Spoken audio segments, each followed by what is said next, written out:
Keeland, every moment matters.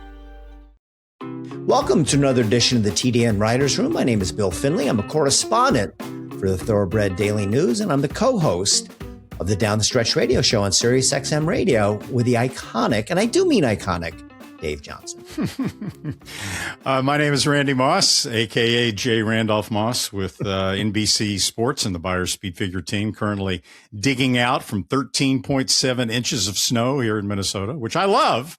I love extreme weather of all kinds.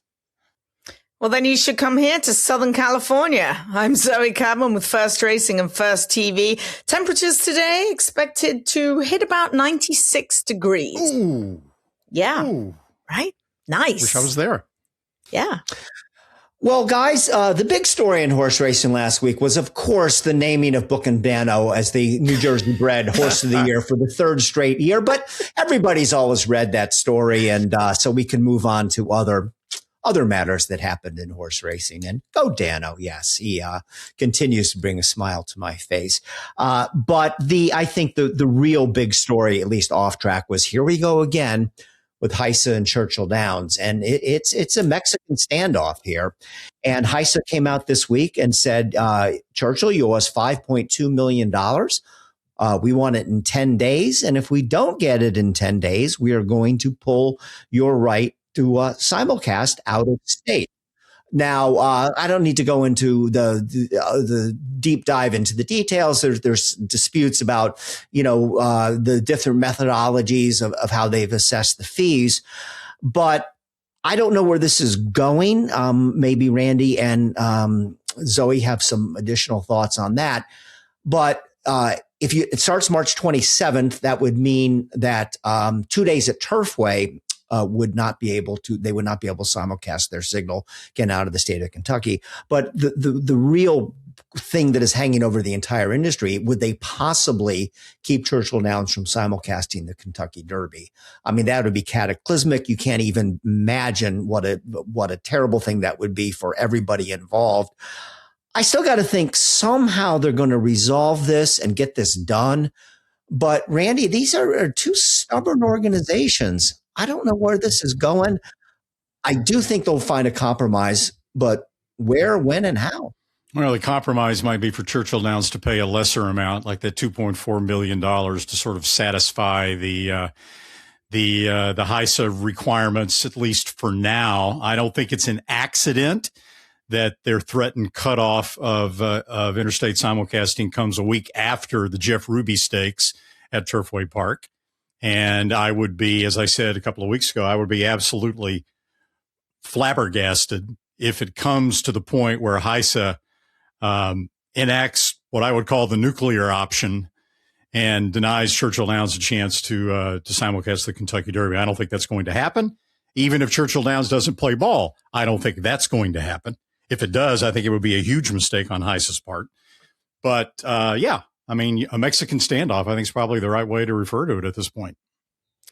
And when we're talking horse racing, I believe the bat that Churchill holds is bigger than anybody's. So we don't know what's going on under the water. It's like a duck swimming along with the legs going 1,000,000 miles an hour under the water. I don't know what's going on behind closed doors. I'm pretty sure the powers that be at Churchill Downs know exactly what they're doing and probably looking for a minimal payoff. I don't think there's any massive reason to be incredibly concerned. I'm sure they have better powers than us to figure it out. Heisa obviously wants to do what's in the best interest of itself, but also what's in the best interest of the sport. Churchill Downs is all about doing what's in the best interest of the Kentucky Derby. So, I agree that this will probably almost certainly come to some sort of a solution. May not be the final solution, but some sort of a solution. So here's my thought on that, and I totally agree with the two of you. I mean, it's inconceivable. I mean, I don't want them to lose 2 days of simulcasting at Turfway, but nobody's going to lose a lot of sleep over that. And I don't want them to lose simulcasting of the lead up to the Derby, all the big races through the week. But the the thing, and I don't think it's going to happen. I mean, cooler heads have to prevail, though. Again, I don't see what the compromise is going to be. But I worry a little bit that Heisa might just draw a line in the sand, because they have said, I mean, first of all, the language they've used, I mean, they've called them freeloaders. They've said they have not paid 1 cent on the money due to them in 2025. And they have also said that Churchill and its affiliated tracks are the only tracks in the entire country that have not paid their 2025 dues. Zoe, does Heisa look a little weak if they give in to Churchill on this? Well, yeah. But I mean, it just goes back to what I already said. They wield a very big bat. They have the Derby. I don't know what's going on behind closed doors, but it will definitely, I'm sure, be resolved before that cutoff date on March the 26th. And this is the only stick that Heisa has, is to threaten to cut off simulcasting. So it's no surprise, that at this point that they're trying to wield it the best they can.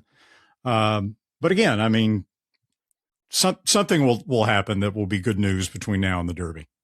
Well, let's certainly hope so. So, Zoe, I assume we'll let you take control of this because you are our OBS expert, and the sales were concluded. The OBS March sale, the first sale of 2-year-olds of the year, was concluded last week. There was a lot of good news, a lot of good prices, and I also want to pat you on the back because I know you were part of the team that picked out Corniche. And he was the leading freshman sire among all the freshman sires that had horses go through the ring, with his horses selling for an average price of $650,000. So since Randy and I are hardly experts in this particular field, I'll leave it to you to give us the story of OBS March. And, if I'll let you pat yourself and Marette Farrell on the back if you are inclined to do so for Corniche's success. That was actually fun because Corniche was purchased at the OBS sale, I believe in 21 or 22 for $1.5 million by Marette Farrell for Speedway Stables. And I can just remember watching him walk out. Nick Demerick sold him. He had a beautiful breeze, just this long, slinky, athletic-looking horse, wound up being an undefeated 2-year-old. And to see some of his progeny, and the horse that sold for $1.35 million was actually Speedway bred as well, out of Lee Court, a horse that we bought for Speedway many moons ago. In fact, the first horse they ever had. So to see the culmination of the Speedway breeding operation and the progeny of Corniche hit the ground running is great. And obviously they have to prove it on the racetrack. You know, people are always, oh yeah, that was really good. Well, they got to run. So we don't know until they make it to the races. Oh, congratulations. You sold this horse. They got to run more than 1/8 of a mile. Yeah, they've got to run. So the proof is in the pudding. But that was very, very cool to see them received so well. And obviously Drain the Clock, who we'll discuss a little bit later on in the show. But those 2-year-olds were very well received. Last year, they had $7 million plus horses at the sale. This year, the first 2 days, we saw 6. The sale was up $72 million and change. It eclipsed the gross in 2023. So it went way by the gross in 2023. I can't remember what that was, but last year the gross was 65 million. So we were talking about record-breaking sales last year, all the way through to the end of the year. And now we just keep going. I don't know how long it can sustain, but for everybody in the breeding industry, it's a good thing. Everybody's making money at this point. We did see stud fees go up that Randy rightly predicted last year on the heels of, massive ups in the yearling market and the weanling market. So those went up. And hopefully it just keeps progressing. But overall, a fantastic sale at OBS. Really exciting to see a good bunch. Probably the strongest group of freshman sires that we've seen. The Life is Good displayed themselves well. There were only a couple. I think there were 12 originally entered in the sale, and only 5 actually went through the sale. We'll see a lot more of them in OBS April. That does start, I think the Breeze Show starts on April the 6th. The sale is actually the 14th to the 17th. Frank Fletcher led all buyers for, I don't know, 2-point-something million. He bought the highest priced Into Mischief, the first ever $1 million horse sold by Susan Montaigne's SBM Thoroughbred. So congratulations to her. Donato Lani, of course, was buying a lot of horses for Bob and Frank Fletcher and everybody else. Overall, it was a really good sale. The Nyquist filly topped the sale for $2 million for Kieran Dunn. He does very well with those Nyquist fillies, think Cavalieri. And big thumbs up for the sale. And it was a good, safe sale, which I'm very pleased to say. OBS came up with a lot of new implications, more testing, and the riders weren't at any point allowed to use a whip on a horse. They had to keep their hands on the rein, which I am so happy to see. And guess what? They didn't go any slower. They might have gone a little faster and looked better. So big thumbs up for OBS all round. Well, congratulations to OBS and the team there for a big sale. We're going to take a break here from our sponsors, including Keeland. And we come back, more discussions. We're going to talk about Tom Amos retiring, among other things. Stay with us here on the TDN Writers Room podcast. We want to remind you that the TDN Writers Room is brought to you by Keeland. Tickets and hospitality packages for the 2026 Breeders' Cup at Keeland were announced this week. Tickets go on sale April the 21st, but you can browse ticket options and pricing now at breederscup.com/tickets. Demand is expected to be high and fans are encouraged to sign up for additional ticket information at breederscup.com 2026. Breeders' Cup weekend will be held, of course, October 30th through the 31st. We'll be right back after this message from Keeland. We do this so your granddaughter can work on a farm someday. So the stands will still be packed in 50 years. That's why we come to work every day, obsess over every single detail.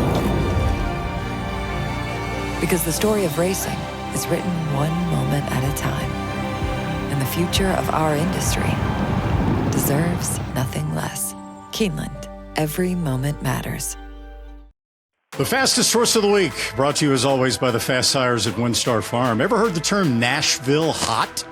That's some pretty darn good chicken, but in this case, it also applies to the Windstar sire Nashville, whose first 2-year-olds were definitely spicy at the March OBS sale last week. For example, how about an eighth in 9.4 seconds? That would be Hip 71, a filly who topped the first session at $550,000 going to William Werner.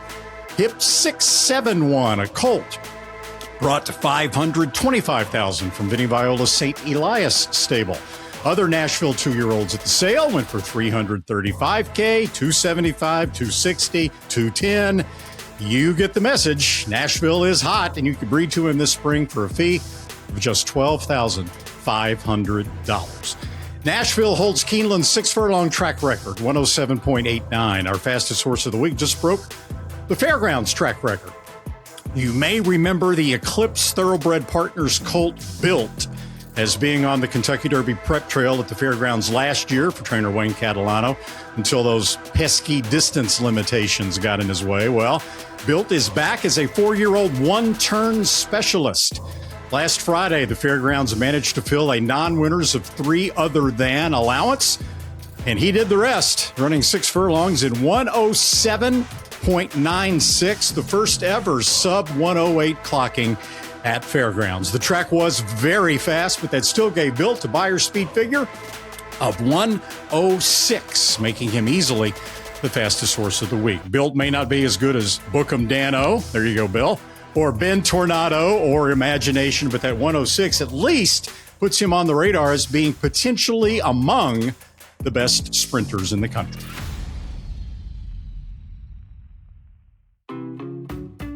Welcome in now the Gainesway guest of the week, and it's Riley Mott. For a long time, he was known as the son of the Hall of Famer Bill Mott, which of course he still is. But boy, is he making a name for himself right now with a very successful career, and had one of the most important wins of that career Saturday at Colonial Downs when he won the Virginia Derby with Incredibolt. Welcome, Riley, and thanks for being with us today. Yeah, appreciate you guys having me on. So my first question is a handicapper. You looked at Incredibolt in the Holy Bull. He got beat 25 lengths. Then he shows up in the Virginia Derby. He's a completely different horse. He wins by 4. what went wrong in the Holy Bull and what went right in the Virginia Derby? Well, I was asking myself that very question as they were going down the backside in the Holy Bull. I wanted to run away and hide and not talk to anybody for a couple weeks, but no, it was very perplexing the way he ran. I couldn't say anything other than he just really didn't like the racetrack surface. He had trained extremely well leading up to that race. Luckily for us and for the horse came back out of the Holy Bull zero issues. He even probably took a step forward physically and mentally. He got a little bit sharper. Maybe put on a little bit of weight, filled out a bit. So, his works and training leading into the Virginia Derby were very good. And, he certainly ran that way. So true confessions, Riley, when a horse runs a disappointing race on dirt and I hear a trainer say he didn't handle the track, my first inclination is to take my shoe and throw it at the computer screen. But then I'm watching the race and I'm watching him run a sub 12 final eighth of a mile and draw off. And I'm thinking, oh, wow, I guess Riley was right. That's a gigantic turnaround. Yeah. And I've been saying, most good horses, whether they like the track surface or not, they don't get beat 25 lengths. So that's what was really disappointing to me. It was essentially a non-effort. It was comforting in a sense that Jaime came back after the Holy Bull and just said he was spinning tires the entire way. Never felt like he was taking him anywhere. It was very, very different than what we were seeing in the morning. And luckily, like as I said, he came out of that race training very well. So, just one of those things where you draw a line through it and hope we can, run. We'll have to run a very improved race in the Kentucky Derby. That's for sure. So, Riley, talk about his progression from a yearling. Who picked him out? Because it seems like he was an absolute bargain right now, $75,000 from the Keeland September sale. And how has he progressed as time has gone on? Well, the Pin Oak team, they do an excellent job at the sale. They utilize not only horsemanship but technology. There's a grading system that they utilize to go along with their sharp eyes on the ground at the sales.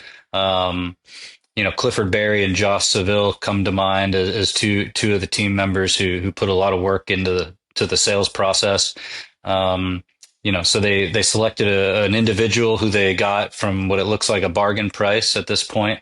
And, they go to the farm at Pin Oak and go through the paces in their breaking process. And again, that team out in Pin Oak, they're first class. They do a really good job. When I, as the trainer at the racetrack, receive horses from them, we just carry on and they just fall into line like they've been there all along. So, it's such a team effort, whether you're breeding a horse, getting a horse to the races, or as I said, the selection process at the sale. It's, really not just, the trainer or the jockey. There's so many, different hands that, touch the horse before they get to the starting gate. And Riley, the association with Pin Oak is very interesting. Obviously, that's an operation that's been around a long time, has had a lot of good horses. You won your first grade one for them with World Beater last year in the Saratoga Derby, but yet they send horses to many different trainers. Did they ever explain why did they choose you for this horse? And also, could you talk about what they have meant to your career? Well, first and foremost, they've been paramount in my career. Obviously we're a young stable and, we're just, now kind of getting our feet underneath us and starting to, improve on the quality of the stable and compete in some of those higher level races. And they have been, right there from the start, one of my very first clients. And the relationship formed when I was working for my dad. The last couple of years I was working under him as an assistant. Was the first time the Bernhards had owned horses in training, and they sent a couple to my dad to train. So we formed a bit of a relationship just through working with my dad. And when I struck out on my own, Mr. and Mrs. Bernhard, kind of interviewed me at one of the sales and we had a sit down meeting, and they, it felt like very much like a job interview, which it was. And we clicked, and they liked me, and I really enjoyed their company, and they decided to send us some horses. So it's been really fun and rewarding to have the success we've had so far for them, because they've, as I said, you always remember the people that helped you get your start. And it's quite a poignant story too. And you referenced a little bit of it after the Virginia Derby, mentioning Jim. They've been, Dana in particular has been through so much. Jim and Dana obviously bought Pin Oak in November of 2022. They came up with a horse pretty close to, when they bought the farm, named Go Rocket Ride, who won some big races and then met a tragic end before the Breeders' Cup. That was a big blow.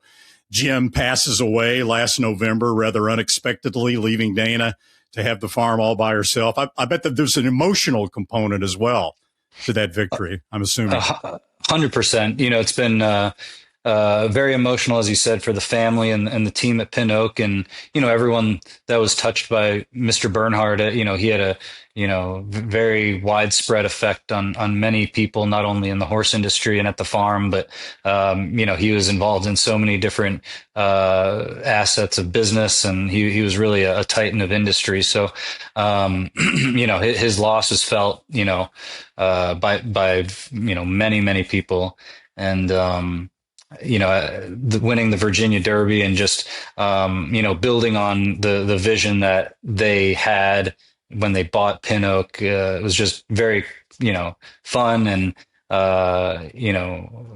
bittersweet and everything in between. So it was an emotional winner's circle, and I think we're still riding a bit of a high, and hopefully that the good vibes can continue. Well, having met Jim and Dana on a few trips out here to Southern California, I can totally get it. But I think it's cool that Dana and her son Ben have kind of taken the reins, and it looks like they're going to continue on, because they said that is what Jim would have liked. Has there been any slowing down at all, or has it kind of been business as usual and we're going to kick on with Pin Oak?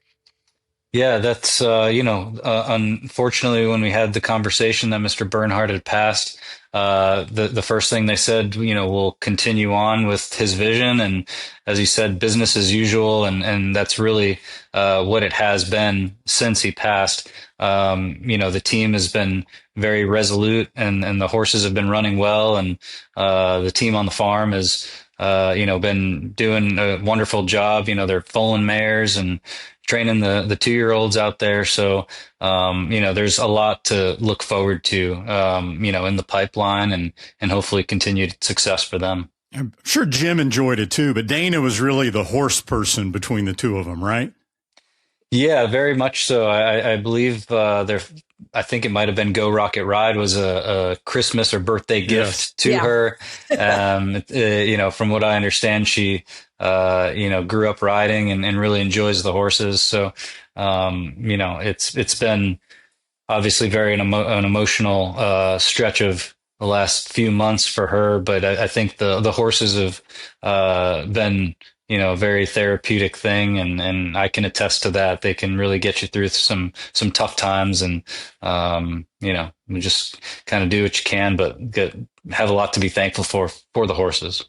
I think I read a quote from Jim when he bought Go Rocket Ride that said, "I bought the horse, now I've literally got to buy the farm." And that was his quote when he bought Pin Oak, that I thought was hysterical. He was such a cool guy. Yeah, he was. I was very intimidated by him when I had that initial job interview. Just such a successful man, and he put me through the ringer a little bit in the job interview, and but after that, when he decided that he kind of liked me, you'd come into the barn and you'd have your guard down, and he was just a very go lucky human, and just feel super fortunate to have known him for the time that I did. So Riley, back to Incredibolt, you had maybe a difficult decision. I'm not sure. Maybe you didn't see it that way, but this is a new race and it falls in kind of an awkward spot, 7 weeks out from the Kentucky Derby. You have said you're going to not race between now and the race. Take us through the decision. Was it a tough one? And what is it about this horse that ultimately you decided that 7 weeks in your mind is not going to be a problem? Well, it's certainly a different type of timeline leading into the Derby. I thought, the timing from the Holy Bull to the Colonial race was fine. I thought the track surface was fine for the horse, and I thought, perhaps the level of competition would be the right type to bring him back off such a poor effort. So all those things were certainly considered. And of course we had, with these, good horses, you want to take things one step at a time, but you always want to have, also be 2 steps ahead of the game. So we were always thinking about what would happen if, the horse ran well and we were trying to pursue the Kentucky Derby. So it was thrown around after he won, do we come back in 3 weeks? Something we had talked about. But I think everyone's agreed and felt pretty comfortable with, accepting the 7 week, time between the Derby, the Virginia Derby, Kentucky Derby. And I think more than anything, the individual, the horse is the type that I think can handle that type of a layoff, and that he's not a horse that appears to need a ton of racing to get fit. He gets a lot out of his training, out of his workouts. He's a good doing horse, and he doesn't have a lot of excess, weight that, you kind of have to, train off of him. So, maybe I'm being optimistic and biased, but I think the timing might be okay with this horse. Numbers, I know the numbers didn't come back super strong, other than, the final time in the internal fractions. I think he finished up the race, very well, and the last quarter mile or so. But, if you're a speed figures person, you might not be overly impressed. So, he definitely needs to run improved on numbers the next time. And I think they all do at this point. This time of year, all these 3-year-olds need to continue improving, but I'm optimistic the horse can do that. The part of the story has been your jockey, Jaime Torres, who looks to be your go-to guy right now. He's a very good jockey, but he's not necessarily a household name. Why have you had such a strong relationship with him, and what is it about him that, he's riding your good horses right now? Well, he's the kind of guy that, like a day-to-day jockey, you're confident using. He comes in and works horses for us. We communicate well together. He enjoys the horses. You can tell he really gets a lot of satisfaction, from being around the horses. And one thing that's impressed me for such a young guy, he's won the Preakness. He's, won some big races, so he's been there before, maybe, not necessarily, winning a Derby or anything like that. But, he rides with a lot of confidence. He'll come to the paddock for a big race, and he won't be shaken at all. He just, you can sense the confidence in his body language, and he rides that way. And that's what I've been very impressed about. And I think, if given the opportunity, he could, ride with the best of them. And as they would say in the South, Riley, where I'm from, Jaime loves him some Incredibolt. After he won the Street Sense, he referred to him as Little Sovereignty. He was that impressed with him. So, yeah. Okay, go ahead. Well, no, I heard that analogy. I had to kind of pump the brakes on him a little bit, but I was certainly encouraged that he, would use that analogy. So last fall, you got your first Breeders' Cup starter, and you said at the time that meant a lot to you as you're getting your career going into full speed. Now, if all goes well, between now and the first Saturday in May, you'll be in the gate with Incredibolt. Your father could be in the gate with Chief Wallaby, if all goes well. What would that be like? I think, first and foremost, just to have a horse in contention to make the Derby field is it's that words can't describe it. For a young guy like myself and for our team, it's what, as a little kid, a 11, 12-year-old, I just sit there and daydream about and really desire to have a moment and situation like that. So, we're not in it for consolation prizes. We don't want to just have a participation award. We want to go out there and have, a horse that can potentially win the race. But I'd be lying to you if I said it wasn't just a really cool feeling just having one in contention and qualified. So, and then on the other hand, to have one against my dad, we've run against each other on a bunch of different occasions.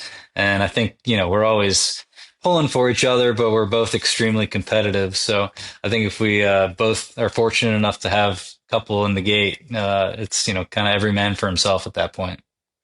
I got two questions for you. One, would yourself and Bill discuss a horse at any point? And two, how big is the Riley Mott stable now? Is it growing, or are you trying to keep it in one spot?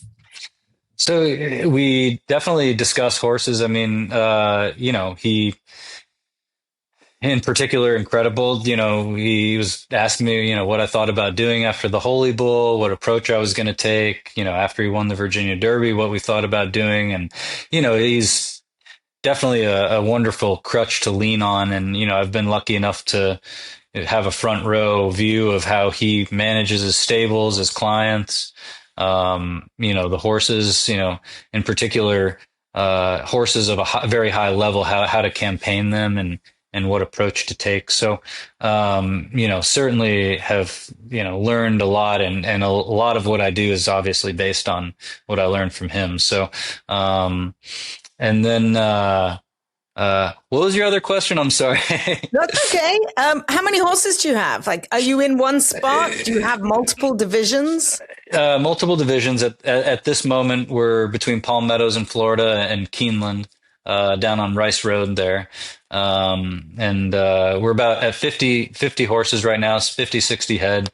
And, we're always looking to expand. I think, we have the staff to support it. We've got the team, and we're hungry, and we've got some talented horsemen and horsewomen that we work with every day in the stables. And I think hopefully we can keep kind of building on what we've done. We're always, as I said, looking for more. When you win a little bit, you just want more. You're never really satisfied. So we're not going to get complacent. We're going to keep trying to build and continue to do the best job we can for our clients.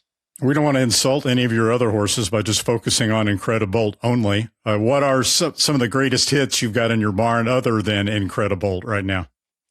We have some good prospects coming through the pipeline. We have a horse named Albus. He's a Yopon colt for Pinnock, who won a maiden race going 2 turns at Tampa pretty impressively. Kind of finished up the way Incredibolt did, in the Virginia Derby. He was, really accelerating through the wire and galloped out really strong. So, we're kind of considering what to do with him. But hopefully he's a black type of horse, for the second part of the year. So, we've got some that we're looking forward to, and, hopefully it's a productive spring and summer for the barn.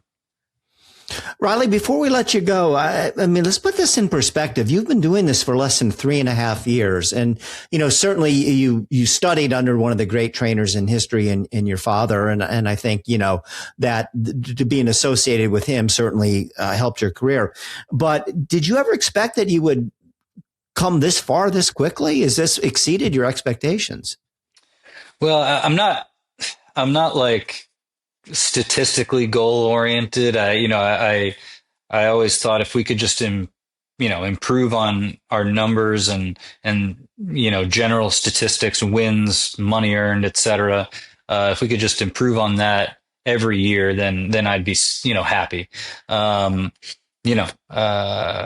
We always desired to be at the top of the game. We're not obviously there yet, but I think we have done, as you said, pretty well for ourselves in the first 3.5 years. And, with the help of obviously a great staff, as I said, and some strong clientele, we can keep pushing towards that spot in the game where we're, considered one of the top stables. So, I think if you don't have the drive to do it, you might never achieve it. And we're very driven and just looking to continue building on what we've already done. Terrific. Well, Riley, congratulations with Incredibolt's win in the Virginia Derby, and congratulations, as we said, with all the success you've had so quickly in your career. Thank you for being the Gainesway Guest of the Week here on the TDN Writers Room podcast, and we'll see you at Churchill Downs on Derby Week. Thank you all. I really appreciate it.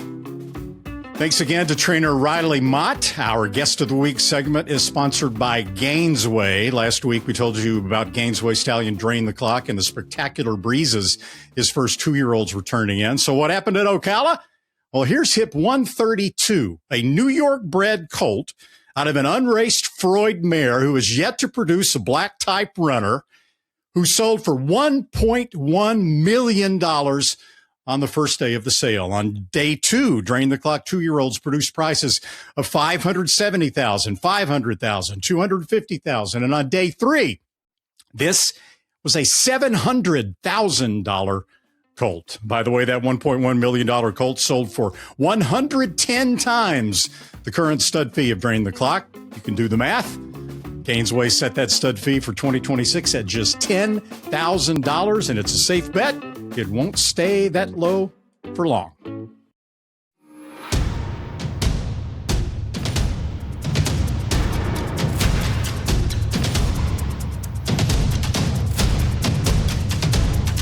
Drain the clock, Jockey's Warrior, drain the clock by a head. 1 million, hit it in 1 million, 1,100,000, hit it in 75,700. Mike, 700,000, 570,000. Thank you. This week's edition of First Things First, I caught up with the one and only Michael McCarthy to find out exactly how journalism worked. How was he, Mike?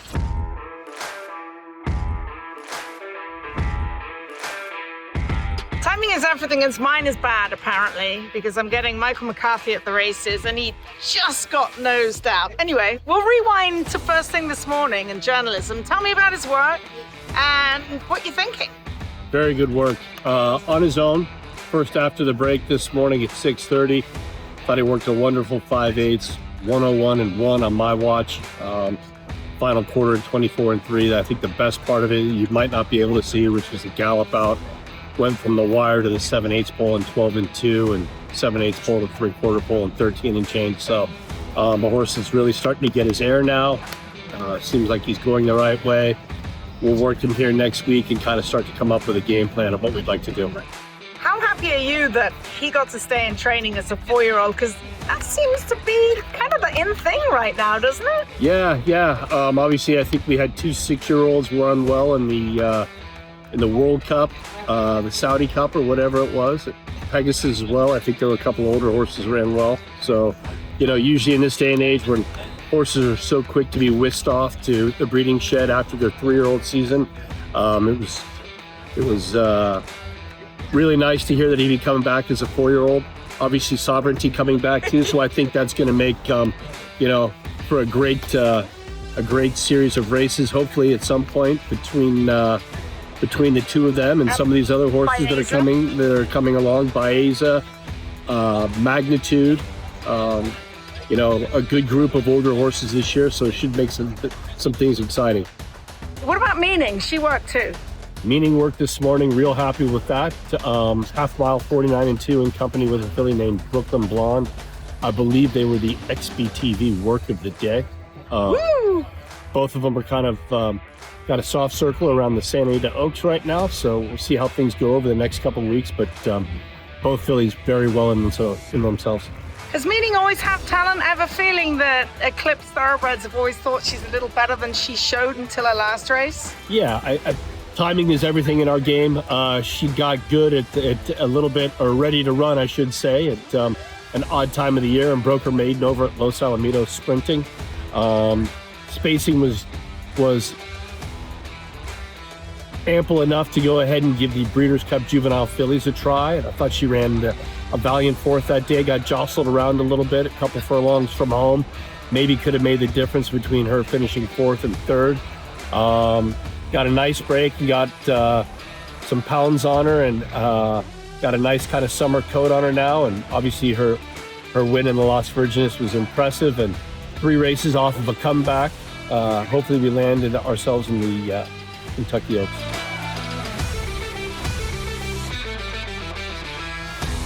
Thanks very much to Michael. A quick update there on Meaning, and we'll take a look at her work in the First TV Work of the Week. Now, going on at Santa Anita this weekend, we have the Smorgasbord Fried Chicken event, which Randy will be flying out for, won't you, Randy?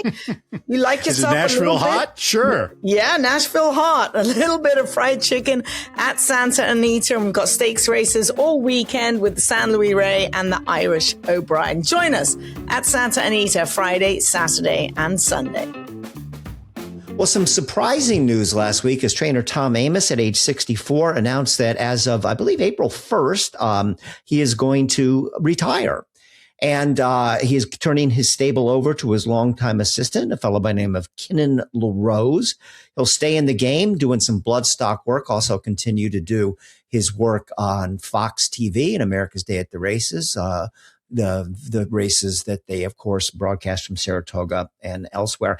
And here's my take on this. I've written so many stories recently about this trainer and that trainer just basically being forced out of the sport, forced into retirement.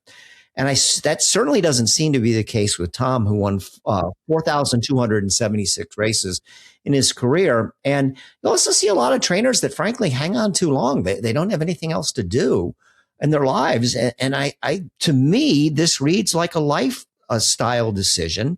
He's made a good living. I'm sure, I would hope and think that he's well off financially. And in his story, this is the quote that I really like. He says, "This will allow me to have coffee in the morning with my wife, something I've never done before, or do something fun on the weekend." I think Tom has had a great career. He's a great guy. And he just wants a normal life that doesn't mean he's got to show up at the barn 365 days a year at 4:30 in the morning. So well done, Tom. And I'm sure you'll still be very visible in racing in the sport, especially on TV. And personally, I wish him well in his retirement. I think it's great. I mean, good for Tom to get this done, get it out there. Obviously, Kinnan's been with him for a few years now. Tom's a big force. He's a big personality. It's great to see him on Fox TV. He brings a whole different new perspective. He can probably give us even more now he's not training, because it's always difficult to throw rocks when you're still in the glass house. So just delighted for him. And honestly, he had a good year last year, like the last few years. 76 winners, 82, 73, 93, 107, 112. He wasn't being forced out. He wasn't going anywhere. He just made a decision that enough is enough. He's got a good eye for a horse, and we'll miss him. So I'm wishing him the best of luck in his future endeavors. It's going to be fun to watch. Yeah. Tom and I go back 39 years. I was at Louisiana Downs covering races there when he very first got his trainer's license. Just had a handful of horses. His wife, Colleen, worked in the press box as a publicity assistant. We used to hang out together. And you could tell then that Tom was destined to be very successful. He comes from a very good family in New Orleans. He's very smart, very driven, extremely competitive, uber competitive. And you just knew then that, know how long it was going to take him, but he would become a success. And here he's won 4,000 plus races, won 11 trainer titles at the fairgrounds. And about his competitiveness, let me tell you a funny story about Tom. This is one of my favorite Tom Amos stories. Back at Louisiana Downs in the late 1980s, they had a series of starter races on turf that were worth, for the late 80s at Louisiana Downs, worth quite a bit of money. And Tom had a horse. It was probably a $25,000 horse that he wanted to make eligible for these starter races, but you had to run for a $5,000 claiming price to be eligible. And Tom knew that if he dropped this horse down to a $5,000 claimer, someone would claim him and he would lose the horse. So he concocted a plan to breeze the horse one morning. And as the horse was galloping out, have the exercise rider pull him up abruptly in front of the trainer observation stand on the first turn by the gap. At which point, I didn't see this, but I heard all about it. At which point, Tom would duck under the rail, scream obscenities, run out on the racetrack to care for the horse, feel the legs, lead him back to the barn personally in front of all the trainers, drop him in for a $5,000 claiming price, send him to the paddock for the first time with bandages all the way up to here and painted with all kinds of liniment or whatever, and ran him for $5,000 claiming. Nobody dare claim the horse. He wins that day and just dominates the starter series all summer and all fall on the turf at Louisiana Downs. Perfectly legal, as far as I'm concerned, perfectly ethical. It's just, if it was a jockey, you'd say it was good race riding. And that just sort of encapsulates Tom's intelligence and his competitiveness. And congratulations to Tom for a fantastic career. He's going to be around. Bloodstock agenting a little bit. TV, obviously, with Fox, does a good job. And a good guy, really good guy. So there was news out of Florida this week and another victory for the forces that are trying to keep Gulfstream and Tampa Bay Downs from decoupling after the House in Florida passed a bill that allowed decoupling, as has happened for the second straight year. The Senate did not even address this. It went absolutely nowhere. Randy, I guess this is good news, but, my feeling on this is that, they're just sort of buying time with this. And I think even the people that are behind, like Damon Thayer and others that are behind this effort to keep winning these battles in the Florida legislature, would admit to that. As a matter of fact, Damon said, despite this, we are planning on alternatives, because I still think the day will come when Gulfstream Park will not be around. And I think it's fairly soon. And I also wonder that, what would stop Belinda Stronach, with or without decoupling, from just one day saying this property is worth so much money, I'm going to sell it, and just make a business decision. So, yes, this was good news, but I don't think this means that Gulfstream and Florida racing as we know it is going to keep running and running smoothly for many years to come. I completely agree. The value of the property that Gulfstream sits on is not contingent on decoupling.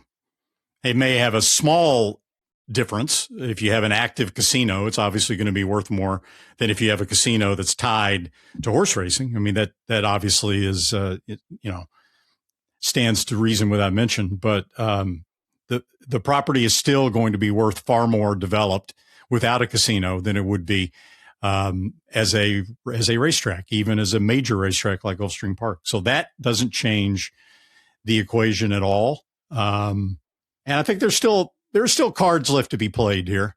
There's going to be a new governor in Florida. The current governor, Ron DeSantis, as we know, is in tight with Mike Rapoli, through campaign contributions, maybe friendships, who knows.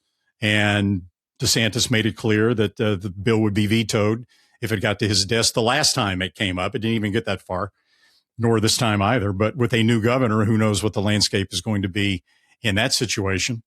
Maybe somebody will come in involved with horse racing, a consortium of people, make Belinda an offer.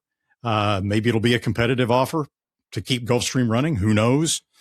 But no, I agree. It's good news in the short term, I suppose, but I don't think it changes the long-term aspect of South Florida racing much at all. Yeah, and we still don't know what is going to be. Where are they going to be 7-8 years from now? That's still the big mystery. And most likely that I would think that they will have racing at some other facility, but where will that be? They're talking about Ocala, maybe revitalizing Hialeah. A lot of balls up in the air, but I don't think any of these options are going to equal what Gulfstream has been through all these years as the flagship of Florida racing, running year round and running a very important meet for 4 months or so in the winter. Yeah. One note about Hialeah. I think I referred in a past podcast to John Brunetti Jr., the son of the former owner of Hialeah, as being a big horse racing fan. But that Stephen Brunetti, his brother, the other son of John Brunetti, who passed away from cancer a couple of years ago, I think, was the real horse racing guy.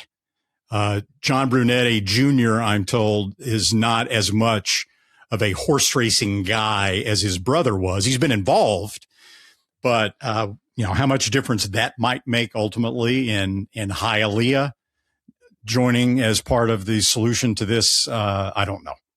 Well, some sad news on the racetrack last week, or not on the racetrack, but in the racing world. But yes and no sad news. What a great life Serena Song had. She lived to be 34 years old. Good for her. And she passed away last week. And, to me, it brought back a lot of great memories. And also, the old man criticizing, the new way they do it with horses. Boy, they don't make them like this anymore, do they? She won 11 Grade 1 races, ran 38 times, won graded stakes races at 2, 3, and 4, won 17 graded stakes wins as it was, trained by Wayne Lucas. And, my greatest memory, of course, is her beating the boys in the Haskell. And, what a momentous occasion that was, that great race at my home racetrack, Monmouth Park, that had never been won by a filly prior and has not been won by one since. She also won the Jim Beam as well. That got Wayne Lucas Derby fever. She ran in the Kentucky Derby, got swallowed up in a very fast pace, and finished 16th. After that race, Gary Stevens took over, and pretty much the rest was history. But Zoe, I guess the story is pretty simple one. What a great filly, and led a long life, and she will be missed, of course. Yeah, it's cool to see her over the years at Denali. They did a great job with her, just took the best care of her. 34 years old is old for any kind of horse, let alone a warrior like her. 18 of 38 lifetime starts. And boy, how times have changed. She finished 16th in the Derby and wasn't put on the shelf and given some time to recuperate from that effort. No, hell no. 2 weeks later, she won the Black-Eyed Susan by 9. Like unheard of nowadays. She went on to win the Mother Goose by 3. She took the Haskell. She won the Beldame, beating Heavenly Prize and Lakeway. She was kind of done by the end of that year. I believe she was 5th in the distaff, but man, what a racehorse she was. And to live such a great life afterwards, she never really managed to reproduce herself, so to speak. None of those really, really top class race fillies ever really do, because I think they just leave it all on the racetrack. But man, she lived a great life. Really, really cool to see her live to such a grand old age. I think some of her daughters have been better producers than she Correct. actually was. So she's made a little bit of a mark in the breeding shed. Even a couple of years ago, before he passed away, Wayne Lucas, RIP, was always saying that his philosophy was, when they're good, you run them. And that was really the case back in the 90s when he had Serena Song. Talk about an iron filly. Oh my gosh, 38 times, and Wayne didn't miss many dances with Serena Song. But that's what has made Serena Song an all-time great racehorse. And, of course, inducted into the Hall of Fame, very deserving honor for Serena's Song. So you put it well. What a great life she had. And to make it to 34, just put a cherry on top of a great story and a great career. All right, we're going to take another little break. We're going to hear from the Pennsylvania breeders. Also, we're going to find out what's going on with our friends at XBTV. And when we come back, we're going to take a look at this week's big races, Louisiana Derby, the Jeff Ruby Stakes, and the Fairgrounds Oaks. Stay with us. The TDN Writers Room also brought to you by our friends at the Pennsylvania Horse Breeders Association, the PHBA. Earlier this month, the Pennsylvania bred Red Zone Runner splashed to a 15.5 length victory against Open Company in the City of Brotherly Love Stakes at Parks. And that performance has landed Red Zone Runner on the Derby Trail. He's now being pointed for the April 4th Wood Memorial, which is coming up as a wide open race. Congratulations to Red Zone Runner's owner breeder Tom Coulter and his Arrowwood farm. Remember, the 2026 Pennsylvania Bred Stakes schedule is online at PABred.com under the Stakes tab. just like 2025. $1.7 million in Pennsylvania bred stakes purses this year. If you have a PA bred, don't forget that. For more information about the PA Bred program, you can go to www.pabred.com or call Brian Sanfratello at 610-444-1050. The Pennsylvania Breeding Program is the best program in the country. The Stallion Awards, the owner bonuses, also the restricted races and the stakes races for Pennsylvania breds. Last year, 321 Pennsylvania breeders earned Breeders' Awards. 22 Pennsylvania breeders earned over $100,000. We have the best program in the country. Take advantage of the fantastic program that we have. Learn more at pabred.com. Be a smarter better with First TV, the best horses. With thousands of exclusive morning workouts. All at your fingertips and delivered right into your inbox. Everything you need to be informed. Be smart. Bet smart. With First TV. It is time for the Work of the Week, brought to you, as always, by First TV. We get 2 for 1 right here. Here is the February the 8th Las Virginas winner, meaning she's here on the outside looking extremely sharp in this 5 furlong workout on Saturday for trainer Michael McCarthy, who I spoke with earlier. Meaning is being pointed. We don't know where she's being pointed to. She's been nominated for just about every 3-year-old filly stake in the country.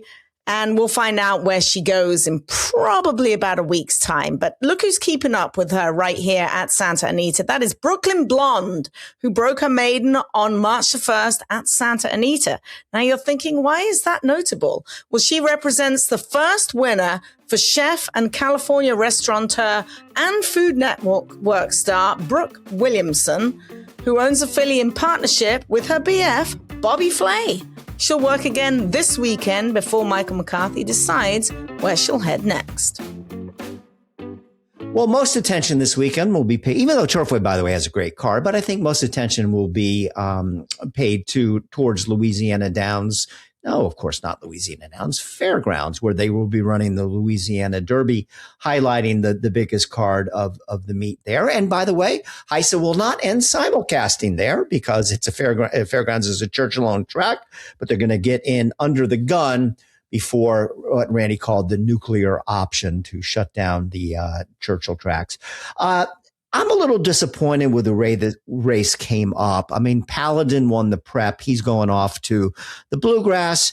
He would have been, and he's number 1 on the Derby future wager. I think he and Chief Wallaby were tied for number 1.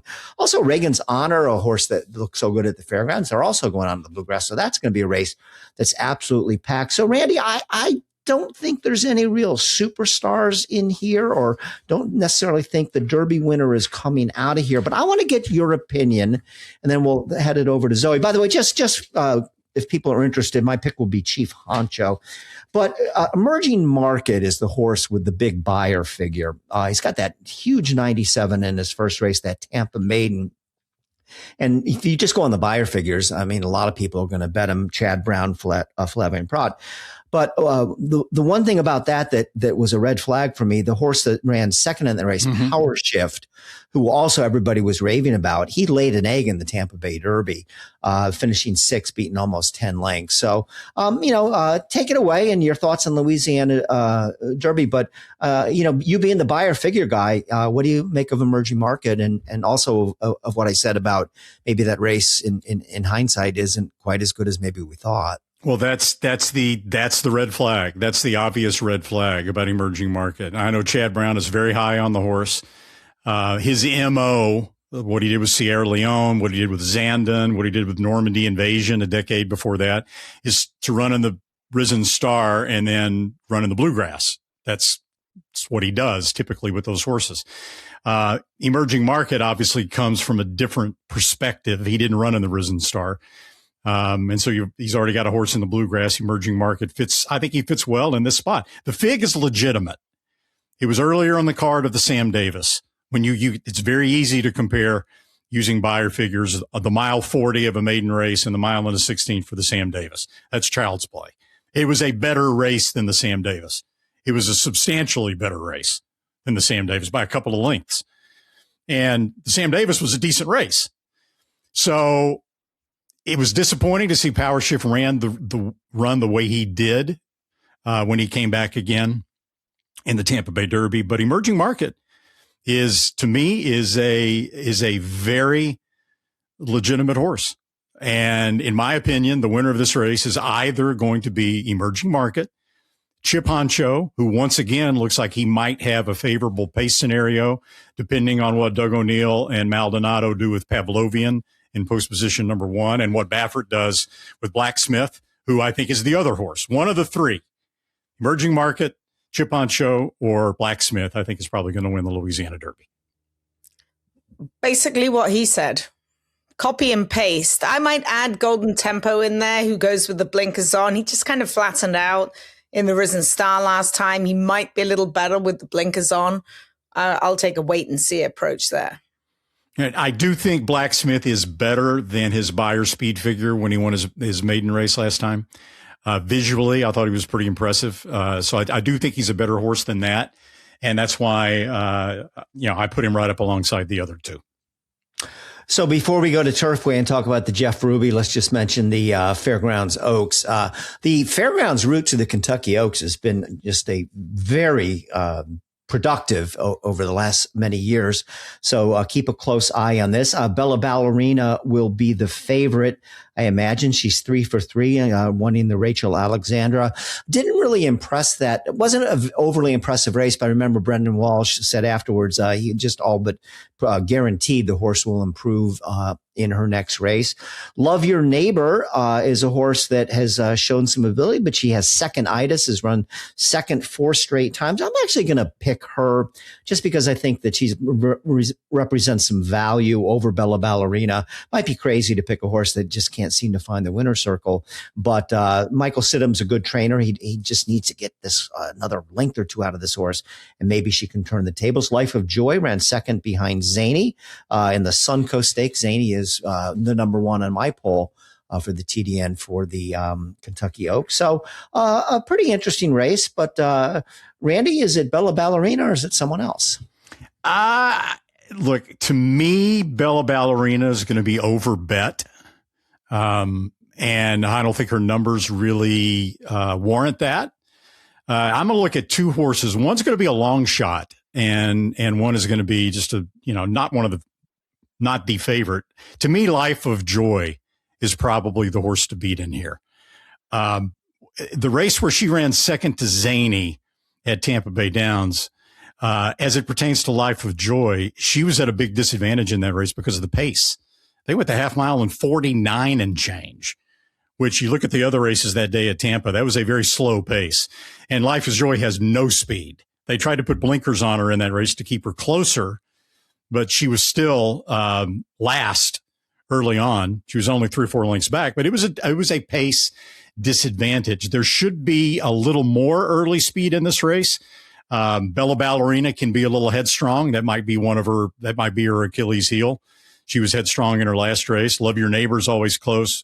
Miss Matwire from post number 1 shows speed. So there should be a little more pace, maximum offer, which might help Life of Joy. The long shot that I like in here a little bit for exotics is the 2-horse Newtown Pike.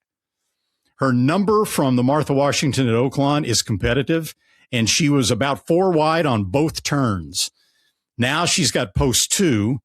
The 1 horse is going to show speed, so you know that Newtown Pike is going to be saving ground this time as opposed to being wide last time. And so you can take that 81 Beyer speed figure that she ran at Oaklawn, and if she runs that same race back again, you can expect like 85 or something if she gets a ground saving trip. And I think that puts her right in the mix at maybe a 10 or 12 to 1 price. I like that. Randy looking for prices. I'll take it. If you're wondering why Mike Stidham has no hair, it's probably because of Love Your Neighbor. I mean, my goodness me. She wins by a nose, barely. And then she runs 4 second-place finishes. Now, they put the blinkers on her last time. I'll be super intrigued to see what kind of running trip she gets. It was the first time Luis Saez was aboard her. Do they take her back? They've got to do something different. Mike's a very smart, savvy trainer. He changed the jock. He put the blinkers on, still gets beat. Can't figure out why. They're going to do something different. I don't know whether they're just going to send her, whether they're going to take her back to last, whether they're going to run her behind horses. I've got no idea, but something has to change. And Mike might grow his hair back. Woody Stevens used to have the perfect explanation for horses like this. Yes, I go back to Woody Stevens. He said horses by nature are pack animals that do not want to separate from the field. And it's not normal for horses to want to do that, or you have to train them to do it. But some horses never get past that, and they want to just linger with another horse, the safety of the pack, and they don't want to separate. And that certainly looks like love your neighbor. I mean, second by a head, second by a neck, second by a head, second by a half, first by a nose. Right. And last time out when Saez got off her, he basically said he thought he had Bella Ballerina, and then he went by her, and as soon as he opened up, she just stopped. She waited on Bella, even with blinkers, she waited on her to come back. I'm going to wonder, and I probably should have called Mike about this. Mike is very smart, savvy in the morning, and I worked for Mike for a long time and rode a bunch of horses that would hit the front and stop. So we'd work in a pack, 4 horses, and he'd be like, all right, Red. He called me Red because I wore red all the time. You sit behind and run that horse up everybody's ass. I do not want to see you until 5 jumps before the wire. So I'd be sitting eating dirt on these horses that would never pass horses. And then there'd be a split and we'd just nail them on the wire. I'm wondering if maybe he's done something different with her in the morning just to try and figure her out. We'll see. It'll be interesting. All right, so I got our strategy. We're all going to bet on Love Your Neighbor to place. Around 220. Right. Yeah, okay. right. So let's head over to Turfway with the Jeff Ruby Stakes. Love this purse, $777,000 up for grabs. As usual, this is, for a couple of reasons, because it's overshadowed by races like the Louisiana Derby and the Bluegrass coming up, and also because it's run on a synthetic track. It did produce Animal Kingdom, but more often than not, it is not a race that comes up with a lot of serious Derby contenders. And I think that's the case again this year, but it'll be interesting to see if somebody can emerge and impress us enough to think that maybe they do belong among the thick of things. My pick is going to be a California shipper, Medici, for Dick Mandela. Horse has never run on the synthetic, but has done very well on the grass, which usually translates well to the synthetic. And I think that perhaps this horse is could be loose on the lead, but very difficult handicapping riddle, and not really confident in anything. Zoe, you got anybody you like in here? I'm just glad I didn't ask Riley Mott about Argos, because he's now in the Brad Cox club. Yeah. That was his Breeders' Cup horse last year. Yeah, he's a Grade 1 winner, so he shows up here with the blinkers on for Brad Cox. He literally just jumped off the page to me. He's definitely not without a shot in there. Stark Contrast has been working very well out here for Michael McCarthy. It's a wide open race. You always have to respect Josie Carroll coming in. She's got Chaos Agent, a very expensive son of Constitution Hall. They paid $350,000 for him. Constitution Hall stands for 10. Wide open. Medici is there, an Into Mischief for Dick Mandela making the ship. A lot of turf horses, obviously, going to Turfway because of the synthetic racetrack. So I honestly can't land on one. Weather's going to play a factor, obviously, as it's been playing all winter, spring long. I don't know where to go. I know it's a good betting race. I'm going to have to look into it a little bit closer later. Yeah, I think it's Stark Contrast or Full Effort. Honestly, I think Black Hornet could run pretty well too. Although he got a perfect trip last time, sitting on the rail and getting out just in time.